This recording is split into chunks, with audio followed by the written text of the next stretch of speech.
Balakrishna sir తో కలిపి గెలవరు. Last group vote, last కి సైకిల్ పోవాలి, జగనన్న రావాలి, సైకిల్ పోవాలి, జగనన్న రావాలి.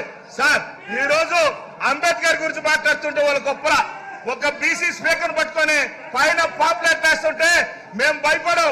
అవి కూడా దేవుడి మీద పూలేసి అనుకుంటాం. మీలాంటి రాక్షసులు అది మంచి రూపం అనుకుంటాం మేము. ఎందుకంటే చంద్రబాబు నాయుడు రూపంలో ఉండే ఆయన పిచ్చి పట్టిపోయింది. పిచ్చి పట్టి వచ్చిన వాళ్ళు కూడా అందరూ కూడా పిచ్చిపోయినట్టుగా ఈరోజు బిహేవ్ చేస్తున్నారు. వచ్చేసి ఇది పద్ధతి కాదు. ఈ రోజు బడ్జెట్ అదే విధంగా నిన్న గవర్నర్ గారు ఒక మంచి రాష్ట్రంలో జరిగిన అభివృద్ధి గురించి చెప్పారు. అభివృద్ధి చేస్తుంటే ఎనలేక తట్టుకోలేక వాళ్ళందరూ ఎలా బిహేవ్ చేశారు మనందరం చూసాం. ఎడైనా చెప్పేప్పుడు మంచి మాటలు మనం భగవద్గీత చెప్తా ఉంటాం, వింటాం, ఖురాన్ చెప్తా ఉంటాం, వింటా ఉంటారు, అదేవిధంగా బైబుల్ చెప్తా ఉంటారు, వింటా ఉంటారు. కానీ నిన్న ఆ మూడు కలిపితే గవర్నర్ గారు ఈ రాష్ట్రానికి ఏం కోరుకున్నారో భగవంతులు కావచ్చు అన్నిట్లో అందరూ కోరుకునేది జరిగితే అది తట్టుకోలేక చంద్రబాబు నాయుడు గారు ప్రజల్లో వెళ్ళిపోతుంది. అన్ని పథకాలన్నీ కూడా 99% జగన్మోహన్ రెడ్డి గారు చేసేశారు అనే ఉద్దేశంతో అది పోకూడదని ఈరోజు ఆడికి వచ్చేసి ఈరోజు ఆర్టీసీ గురించి మాట్లాడతారు. వాళ్ళకి అర్హత ఉంది ఆర్టీసీ గురించి మాట్లాడేది? ఎవరు చేశారు? ఈరోజు వాళ్ళకి పర్మినెంట్ చేశారు ఆర్టీసీ గురించి. విద్యారంగం, అదేవిధంగా వైద్య రంగం ఏందండి? ఈ దేశంలో ఈ ప్రపంచంలో జగన్మోహన్ సైడ్ చూస్తున్నారు. పక్క రాష్ట్రాలు మనం చూసి నేర్చుకొని పోతున్నారు. ఇలా ఉండాలి వైద్యం. నిజంగా ర్యాంకులు వస్తున్నాయి. అందులో జగన్మోహన్ రెడ్డి ఫస్ట్ క్లాస్ లో పాస్ అయిపోయినాడు.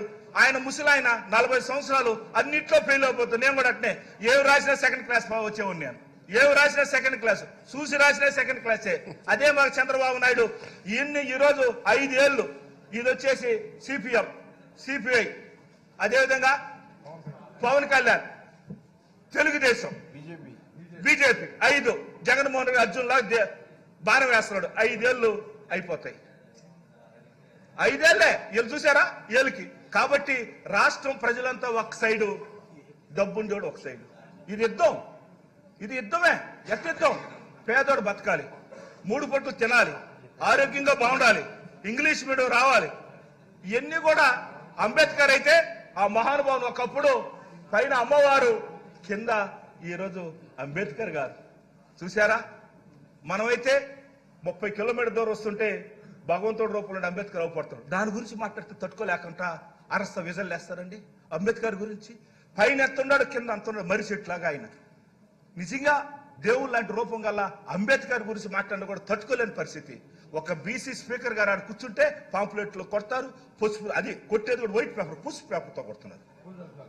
అది మేము పూలుగా భావిస్తాం. మా పార్టీ జగన్మోహన్ రెడ్డి గారు ఒకటే చెప్పారు, వాళ్ళు ఎన్ని అరిసినా ఎన్ని చేసినా ప్రజలు మన సైడ్ ఉండారు, దేవుడు మన సైడ్ ఉండాడు అనే ఉద్దేశంతో ఈరోజు లాస్ట్కి చంద్రబాబు నాయుడు కుట్రలు ఎట్టుంటాయంటే ఈ రాష్ట్రంలో నిజంగా చెప్పాలంటే ఆయన్ని ఒక పెద్ద బాహుబలి పార్ట్ 1, బాహుబలి పార్ట్ 2 అట్టా మీరైతే ఒక పార్ట్లో 1 ఉంటారు అనుకుంటా. రామారావు టైంలో మీరు బాహుబలి 1 స్టోరీలో మీరు ఉంటారు, మేము వచ్చిన బాహుబలి 2 అనుకుంటా.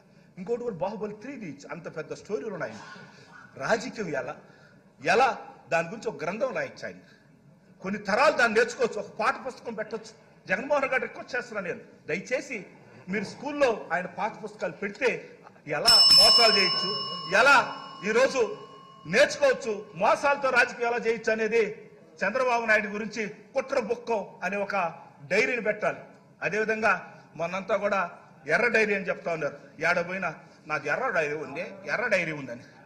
అది ఎర్ర డైరీ కాదు. ఏ ఊర్లో ఏం దొరుకుతాయి తినేదానికి పనికి వస్తుంది. ఈరోజు వాళ్ళు ఆశపడుతున్నారు. కుప్పంలో కూడా చంద్రబాబు నాయుడు గెలవలేరు, కుప్పంలో కూడా గెలవలేరు. స్పీకర్ సార్, కుప్పంలో కూడా గెలవలేరు. ఖచ్చితంగా ఈసారి జగన్మోహన్ రెడ్డి గారు ప్రజల దీవెనతో మరలా ముందుకు వస్తా ఉన్నాడు.